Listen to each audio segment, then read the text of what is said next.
बोला मैंने सोच लो पीछे नहीं नहीं अभी आ गया तिलक जय जय श्री राम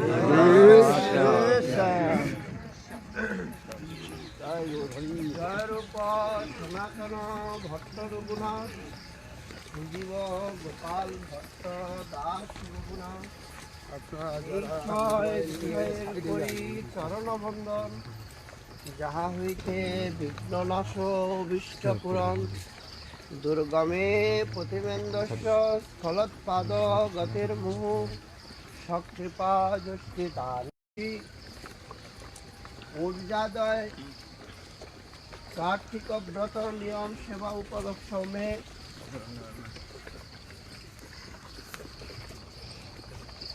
श्री गिरिराज जी का पावन सान्निध्य में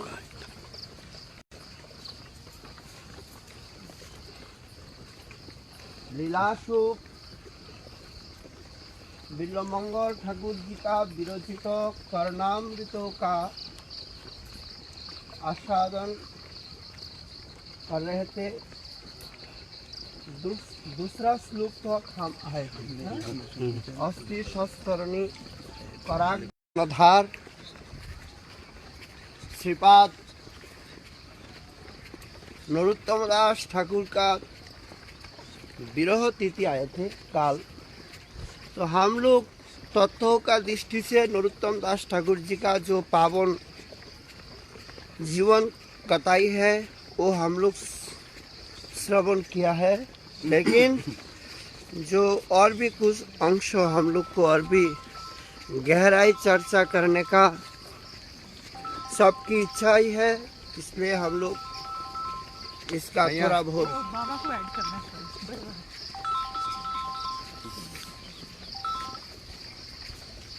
बाबा लाइन पे रहिए। तो हम लोग ठाकुर महाशय का आविर्भाव का जो पूर्व रहस्य है इसका थोड़ा बहुत चर्चा किया। जो निताई चाँद का जो प्रेम है महाप्रभु जी ने खुद पद्मा में रख के गया और उसके श्री मुकारब वृंद से नरोत्तम नाम का भी उच्चारण हुआ है। महाप्रभु जी ने पहले से ही उनका नाम भी हम लोग को बता गया और महाप्रभु जी का प्रकट में उनका आविर्भाव भी हुआ। तो हमारा आचार्यों ने लिखा है नरे नरोत्तम धन्य ग्रंथकार अग्रगण्य साधके साधन श्रेष्ठ दयाते अति गरिष्ठ इष्टपति भक्ति चमत्कार। जितना भी इस जगत में मानव है इसमें नरोत्तम जैसा ऐसा कोई मिलना कठिन है। नर में उत्तम क्योंकि मानव जीवनों का जो उत्कृष्ट प्राप्ति है वही है प्रेम प्राप्ति। तो बचपन से उनका उसी प्रेम ठाकुर जी का खुद प्रेममय विग्रह चैतन्य महाप्रभु जी का एक मिनट वो बाबा को ऐड करो। अरे बाबा ठाकुर जी का अहेतु की कृपा से दीक्षा से पहले उनका प्रेम मिल गया। अच्छा, तो इसलिए नर में जितना भी मानव है उसमें उनको श्रेष्ठ बताया गया है। तो वो रास कुल में जन्म लिए। हमारा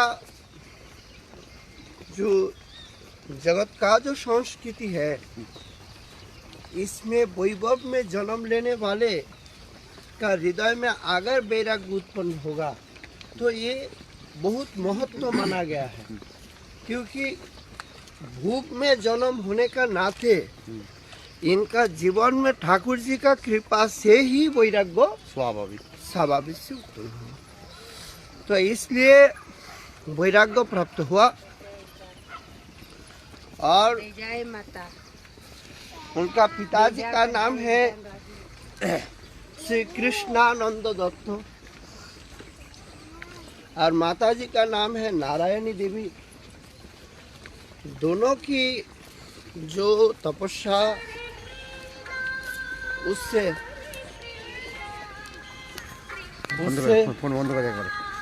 उससे उनका वैराग्य का प्राप्ति हुआ। तो इसलिए हमारे आचार्य चरण है दोनों का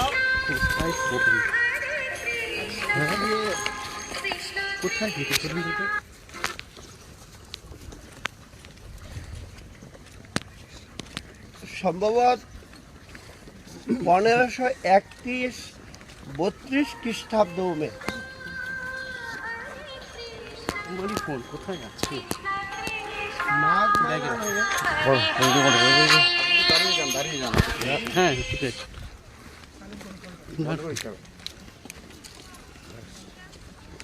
माघ महीना का जो पूना का दिन है, गोदली लग्न है, उस पावन मुहूर्तों में श्रील नरोत्तम दास ठाकुर राजशाही जिला के गड़ेरहाट परगनाओं का अंतर्गत ख्यातुरी धाम में उनका जन्म हुआ। तो इसलिए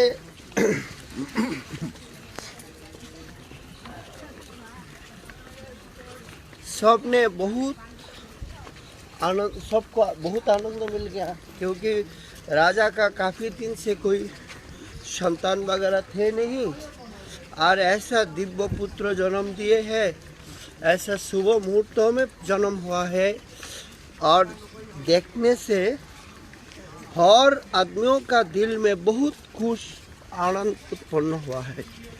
इसलिए जय जयकार हुआ।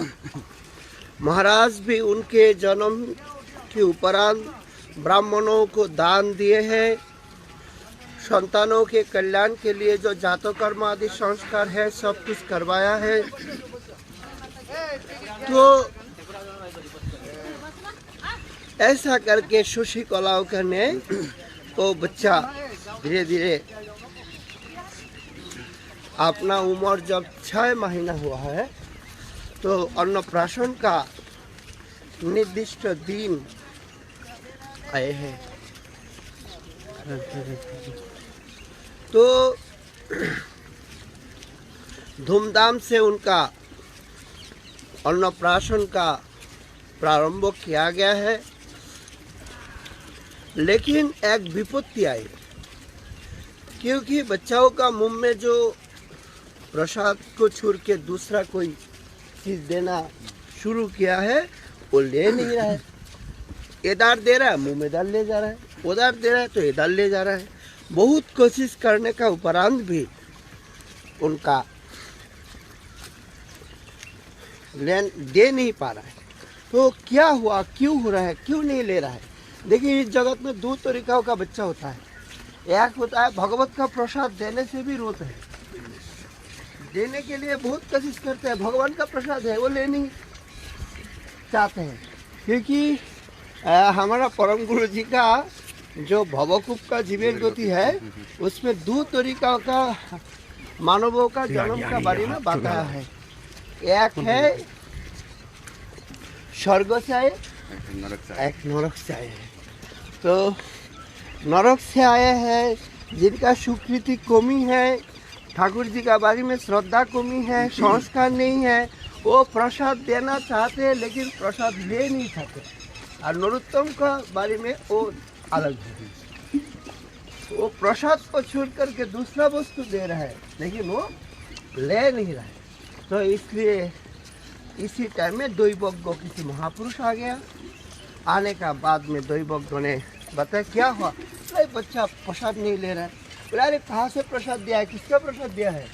वो तो वैष्णव है, खुद कृष्ण राय आपका जो कुल देवता है उनका ही प्रसाद एकमात्र वो बच्चा लेगा, और दूसरा किसी देव देवियों का प्रसाद वो नहीं। ठीक है, हम लोग थोड़ा आगे गिरिराज जी को ध्यान से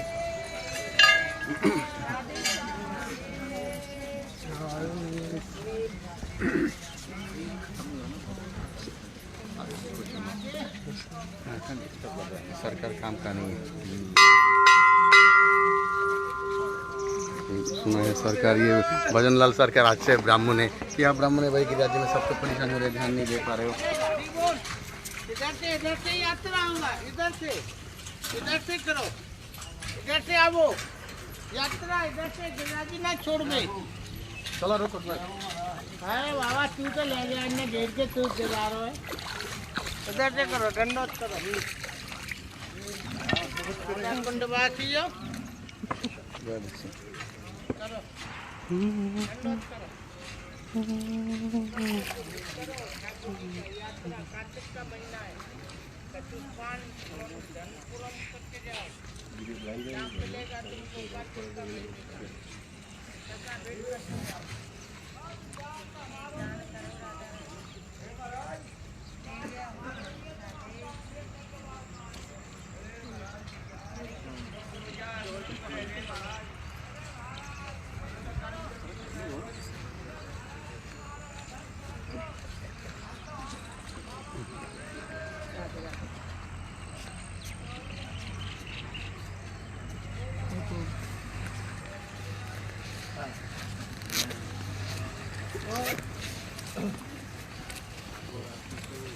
बाद में ठाकुर जी का जब सामने है ना खुश से आनंद से लिया, राजा ने उसी टाइम में आदेश दे दिए कि भिक्षाओं का मुंह में और ठाकुर जी का प्रसाद को छोड़ करके और किसी चीज उनका मत।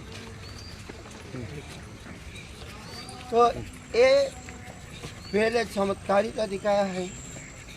ऐसा करके आगे जब चले तो चलने से उनका मन कांची तुम लोग 2-3 कदम आगे चलो, नहीं तो पैर लग जाएंगे। 2-3 कदम वो रखें।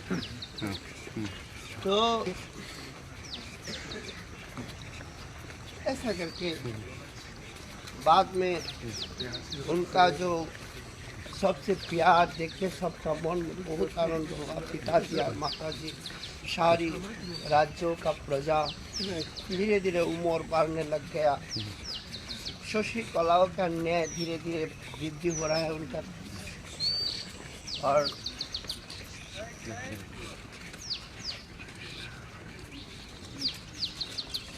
तो उनका 5 साल उम्र होने के नाते उनको पढ़ाई में बढ़ते करते हैं। तो व्याकरण साहित्य आदि शास्त्रों में बहुत अच्छा तरीका में अध्ययन किया है। तो उसी टाइम में खेतरी का पास में एक ब्राह्मण थे जिनका नाम कृष्णदास। कृष्णदास का संग में तो कृष्णदास का मुँह से चैतन्य चरितामृत, चैतन्य भागवत आदि जो गौर लीला का बारे में थोड़ा बहुत सुनने का सौभाग्य मिल गया। तो धीरे धीरे उनका गौर चरण में भक्ति हो रहा है।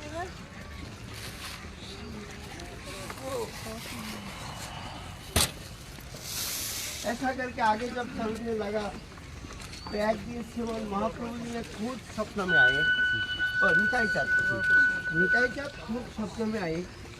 आने का बाद में निताई चाँद ने बताया जो तुम्हारे लिए श्रीमन महाप्रभु जी कृपा करके प्रेम वहाँ रख के गया, तुम वहाँ जाओ और वहाँ पद्मा में नहाने से तुम्हारा प्रेम प्राप्त हो। तो नरोत्तम का यह आनंद का बात है।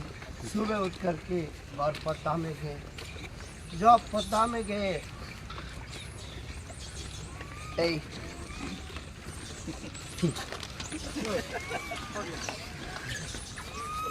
पद्मा में गए,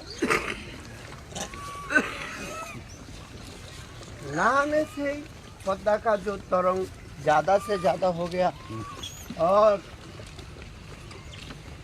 इधर में एक रटोना पड़ गया जो नमस्तम पानी, हजार हजार आदमी उठा के अपना पिता माताजी भी ढूंढते हुए वहाँ जाकर के पुकार रहे, डुबुरु जो है वो भी उनको ढूंढ रहा है, लेकिन कहाँ मिलेगा। कुछ टाइम बाद मतलब पद्मा से प्रेम लेने का उपरांत जब वो निकाला तो उनका जो अंग अवयव क्रांति देख कर के माता पिता भी उनको पहचान नहीं पा, क्या ये हमारा लाला है, तो हो नहीं सकता, क्योंकि वो आदमी का वर्ण एक डुबकी लगाने के बाद उपरांत ही ऐसा परिवर्तन, और शरीर का गठन भी सब अलग हो गया। मैया ने भी पहचान में बहुत समय बीत गया, बाद में तो सबने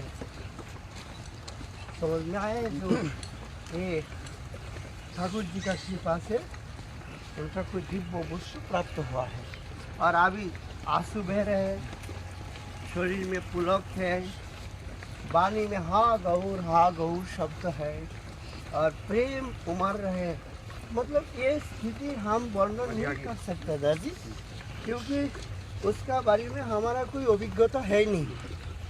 ग्रंथ पढ़ के प्रेम का जो रहस्य है वो बता नहीं सकते, वो प्रेमिक ही बता सकते हैं, जिनका इसका बारे में कुछ थोड़ा बहुत अनुभव है, भजन करने का शक्ति जिनका पास में है, वही आदमी कह सकता है जो प्रेम किया उसकी है। तो ऐसा करके और प्रेम में डूब गया।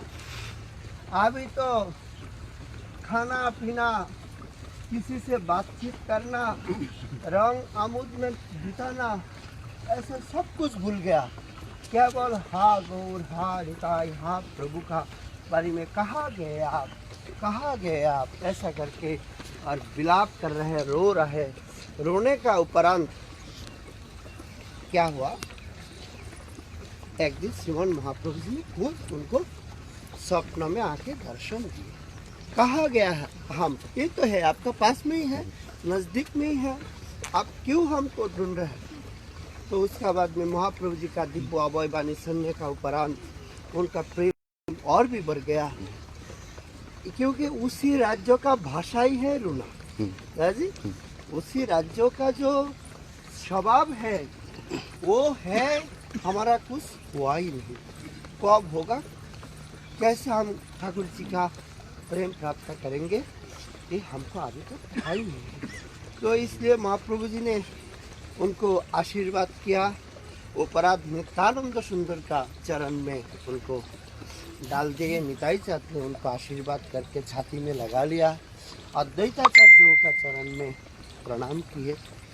ऐसा करके महाप्रभु जी का परिकर दर्शन देते हुए आदेश दिया, तुम विलम्ब मत करो, जल्दी से जल्दी तुम वृंदावन का ओर यात्रा करो, क्योंकि तुम्हारा जो दीक्षा गुरु है वो लोकनाथ गोस्वामी है, वो अभी भी इंतजार कर रहे हैं। मैं पहले ही तुम्हारा बारे में बता दिया है, परंतु तुम जब तक ना जाओगी तो वो तो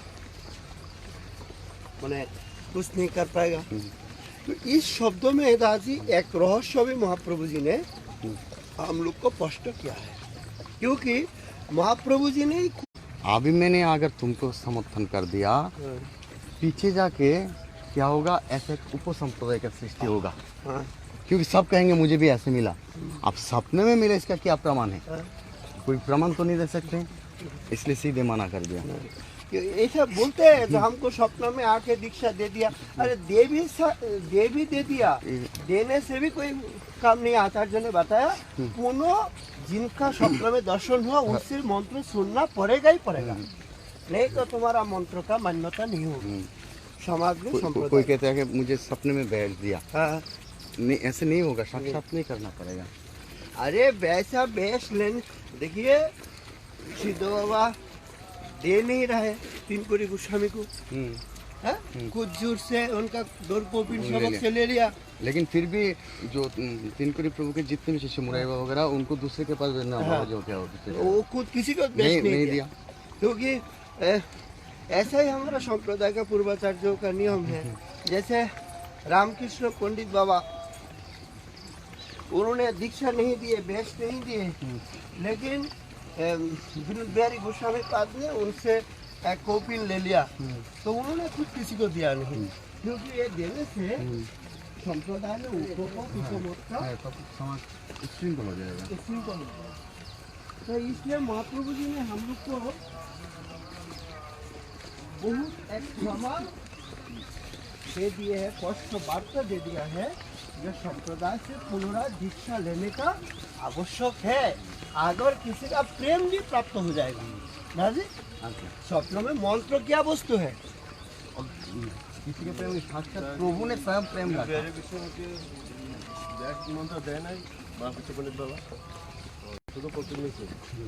तिनकुरी प्रभु सिद्ध मनोदय बाबा का कोपिन लिया, सिद्ध कोपिन पहनते थे।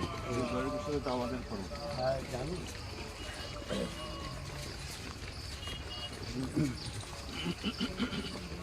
पंडित बाबा तो किसी को दीक्षा नहीं दिया, और कृपा सिंधु बाबा हमारा सेवा करते थे।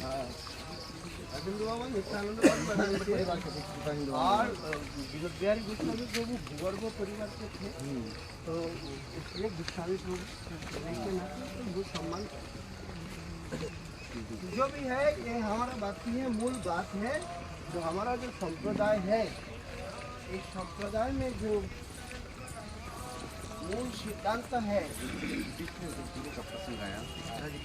लोकनाथ गोस्वामी का तो अद्वैत प्रभु का शिष्य, तो फिर ठाकुर महाशय परिवार में अद्वैत प्रभु का स्थान क्यों नहीं आता? सीधे महाप्रभु से क्यों लोकनाथ गोस्वामी आता है? देखिए ये परिवार विभाजन माँ जानवा ने किया है। अच्छा जब खिचड़ी में महोत्सव हुआ ना, तो ऐसा प्रसंग शास्त्रों में वर्णना ठीक से नहीं मिलते हैं, लेकिन जो लोक परंपरा है, प्राचीन मुख परंपरा है ना, स्रोत परंपरा जिसको कहते हैं, इसमें कहा जाता है जो हमारा संप्रदाय में परंपरा, परिवार, तिलक सब खिचड़ी में जब महोत्सव हुआ, उसी टाइम में विभाजन किया है।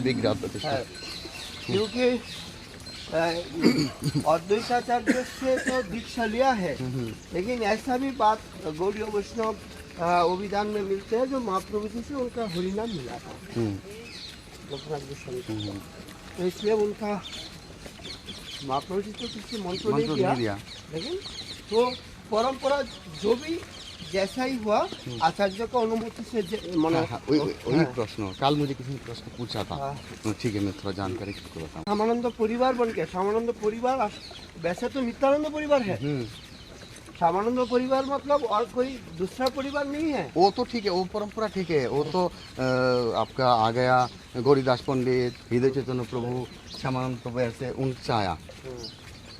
ये मैं ये कह रहा हूँ, तो एक नया नाम हुआ ना, एक नया नाम से प्रचलन जो होता है ना, तो उससे थोड़ा संप्रदाय का जो पूर्वाचार्य जो एक व्यवस्था किए गया है। श्रीनिवासाचार्य प्रभु का भी तो अलग परिवार है। हाँ, श्रीनिवासाचार्य, अरे नित्यानंद परिवार का द्वादश परिवार विभाजन है ना, ये कह रहा था, तो महाप्रभु जी का आदेश मिल गया, तो अभी सोचने लगा जो हम कैसे जाऊंगा वृंदावन, क्योंकि वृंदावन जाना ये आदेश रघुनाथ दास गोस्वामी पाद किससे आदेश लिया? क्योंकि भजन मार्गों में वैरी बनेगा, अनुकूल बनना बहुत दुर्लभ होता है। भजन मार्गों में आदेश देने वाले, आज्ञा देने वाले, अगर चेला भी भजन करने जाएगा ना, तो गुरु भी रुष्ट हो जाएगा। तुम हमसे ज्यादा बड़े हो गया, भजन में ज्यादा तुमसे शिक्षा लिया, तो ये बात अनादिकाल से है, आज से नहीं है। गुरु न सश्चात, तो इसलिए भजन मार्गों में किसी का है भजन करना पड़ेगा। सेवा छोड़ करके आप आ गया है गुरु जी का पास है, इसका मतलब आपको भजन में समय बिताना है, नहीं तो अपराध बन जाएगा, नहीं तो दोष लग जाएगा। है पिता माता का संग छोड़ करके, पिता माता का सेवा छोड़ करके आप आ गए हैं, और पिता माता का मैंने ऋण चुकाने के लिए आपको अच्छे से भोजन तो करना पड़ेगा ना। नहीं भोजन करके और खान पान में मत होके असत संगों में मत होके समय बिता दिया तब तो आगे जाना बहुत दादी खाना अनुबंध हो जाएगा। आगे जाना बहुत कठिन कठिन है ना। अगर शुक्राचार्य के बात मानता बोली महाराज है। तो भगवत प्राप्ति नहीं होता। तो गुरु को त्याग करके भी दिखाया कि राजी माता को त्याग, फिर हिरण्यकशिपु को त्याग करके प्रहलाद जी महाराज दिखाया। मैं भक्ति मार्गों में भजन मार्गों में ऐसा ही होता है। मैंने मतलब क्या है, भजन किसी को दुष्ट मैंने झूठा दिखाने के लिए नहीं है, लेकिन सम्मान देने का उपरांत भी हमारा भजन में अगर बाधा डालते हैं तो इसका मतलब हमारा पूर्व जन्म का प्रारब्ध है, उनसे जुड़ा हुआ है, वही हमारा शत्रु है।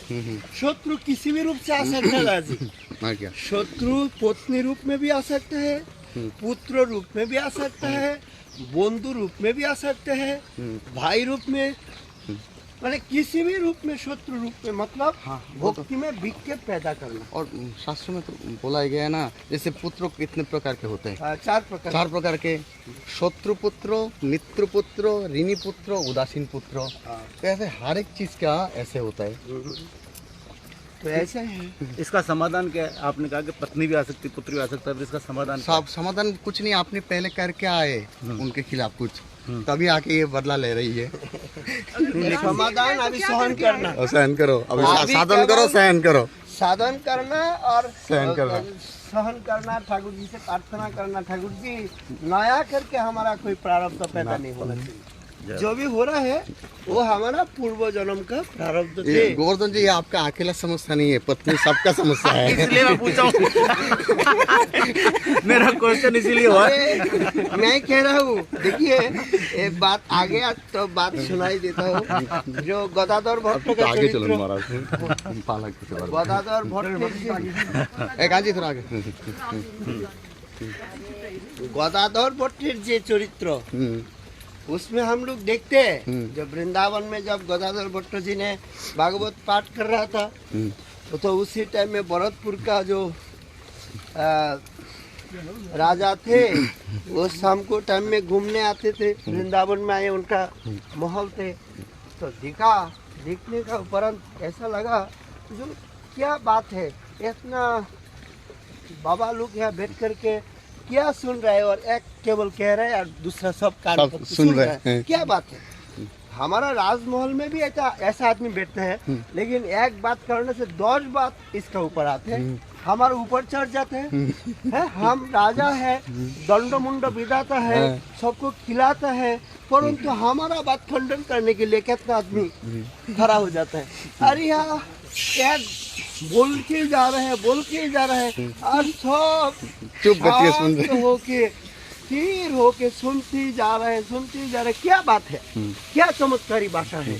तो राजा का मन में थोड़ा जानने के लिए लालसा हुआ। तो बैठ गया, राज पोशाक को परिवर्तन करके साधारण जो पोशाक है ऐसा ब्रजवासियों का पोशाक धारण करके, क्योंकि राजा होने से अगर कथा बंद हो जाएगा तो संदेह हुआ राजा का, क्योंकि उसी टाइम में राजा लोग जानते थे जो संत लोग राजा से बहुत दूरी बना के रखते हैं। तो इसलिए वो तो बैठ गया। ऐसा बात सुना, उनका मन में आया जो हम कितना शिक्षकों को पास गए, कितना राजगुरुओं ने हमको कितना शिक्षा दिया है, परंतु ऐसा दिव्य भाषा, ऐसा दिव्य सिद्धांत हम पहले सुना है। तो उसका उपरांत उनका जो रुचि है ना, ये थोड़ा हो गया। तो रोजाना शाम को उसी टाइम में आते हैं, कथा सुनते हैं, कथा सुनने से बहुत प्यार हो गया। तो अभी क्या हुआ, उनका जो घर में जाने का टाइम थे वो मैंने जा नहीं रहा है, और शादी करके आ गया। कुछ दिन पहले शादी किया, 4-5 महीना हुआ। तो पत्नी ने सोचा क्या है वृंदावन में, क्यों नहीं आ रहा है घर में। नया बहू है घर में, तो गुप्तचर भेजा। वो भी तो राजाओं का लड़की है ना, उनका भी तो दिमाग बहुत अच्छा है। वो गुप्तचर भेजा तो पता लग गया जो ये बाबा लोग है कथा सुनाता है और उन बाबा लोग का चक्कर में पड़ गया। तब तो उनका बहुत चिंता हुआ, क्या बात है, अगर वैरागी हो जाएगा तो हमारा बहुत परेशानी होगा जी। तो इससे तो बचाना का उपाय क्या है। अभी नया नया शादी होके आए हैं, उनका मैंने सास को भी कुछ नहीं कह पा रहा है और जो परिवेश है किसी को नहीं बोल पा रहा है और खुद भी सहन नहीं पा रहे हैं। तो राजा का लड़की होने के नाते उनका थोड़ा राजनीति तो है ही है क्या। तो वो सोचा जो कूट बुद्धि हम प्रयोग कर देंगे। तो कूट बुद्धि क्या है, जिस संतों का कथा सुनने से इनका इतना प्रेम हो रहा है, आसक्ति हो रहा है, घर बाड़ी छोड़ के वहीं रह रहे हैं, उन संतों का बारे में हम अपवाद लगाएंगे। तब तो वहाँ से मन भट जाएगा, उनका बारे में अविश्वास पैदा हो जाएगा। तो अब और क्या होगा। तो किसी ने वनिताओं को बुला के 20 स्वर्णों का मुहर दिया है सुने का। बताया ऐसा ऐसा, वो भी जानते नहीं वृंदावन में कौन है गदाधर भट्ट और क्या करते हैं। तो सारी बात जो गुप्तचर से मिले हैं सारी बात सुना दिया। सुनाने का बाद जो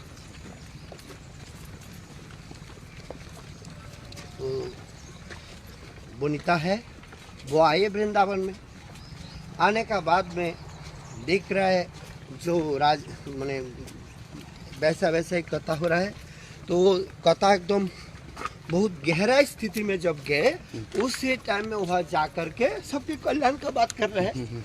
तो उसी टाइम में जाके वनिता ने उनका तो उसी टाइम में संतान होने का संभावना थी। तो उन्होंने जाके बताया जो आप महाराज सबकी कल्याण कर रहे हैं, हमारी कल्याण कब करोगी, क्योंकि हमारे तो अभी संतान होने का टाइम है। गदाधर भट्ट हम लोग होने से क्या करते थे, हम लोग फटकारा लगाते, क्या बात कर रहे हैं, क्यों बात ऐसे बोल रहे हैं। लेकिन गदाधर भट्ट ने कह रहा है सबका कल्याण हो रहा है, आपकी भी कल्याण होगी, आप इंतजार कीजिए। संत लोग बोल रहे हैं ये क्या बात है, ये कैसा बात है, इसको तो पहले वृंदावन में देख रहा हूँ, इसके पहले तो आया ही नहीं कभी। तो अब तो मन में एक संत तो बहुत ऐसा था, होता ना जो बहुत उग्र है, बुड्ढा भी है और डंडा भी है हाथ में। वो लड़की को बुलाया, इधर आ जाओ, थोड़ा नीचे ले गया और डंडा से 2 चाट पे मैंने उनके शरीर में नहीं 2 चाट में 2 चाट डंडा लगा दिया। बोला देखो एक डंडा तुम्हारा माथा में सर में देंगे एकदम फट जाएगा, अच्छे से कहो क्या बात है। लड़की ने दिखा वैसा तो उनका मन में बैय तो पैदा ही हुई है, फिर भी बोला सारी सत्य बात बता दिए। तो बोला यहाँ कहने से बात नहीं होगा, वहाँ चलो। बाद में यहाँ आए, आने से जब बात कह रहे हैं, जब कहने से वो गदाधर भट्ट कह रहे हैं जो आप संतों को कह रहे हैं जो आप क्यों इतने परेशानी हो रहे हैं, वो तो आपको कुछ नहीं कहा, हमको कहा, तो आप क्यों इतना गुस्सा हो रहे हैं। तो उसी टाइम में राजा भी तो वहाँ थे, उनका तलवार निकाल दिए और खड़ा हो गया उनको मरने के लिए।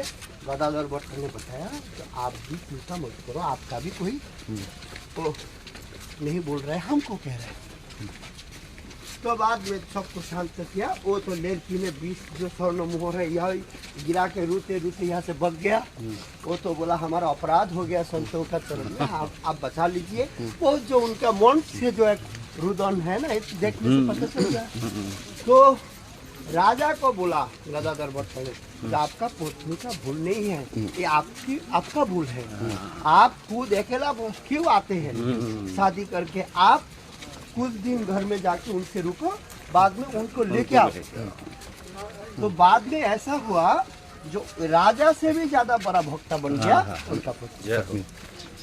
तो मतलब यही है जो हमारा भी थोड़ा कमी हो सकता है जी और उनकी भी कोई हो सकता है। तो इसलिए किसी का दोष नहीं देना चाहिए। अगर हमारा प्रारब्ध में है तो प्रारब्ध का बात आगे यहाँ से चलने का बाद में हम लोग सुना देंगे। ठीक है। राधे श्याम।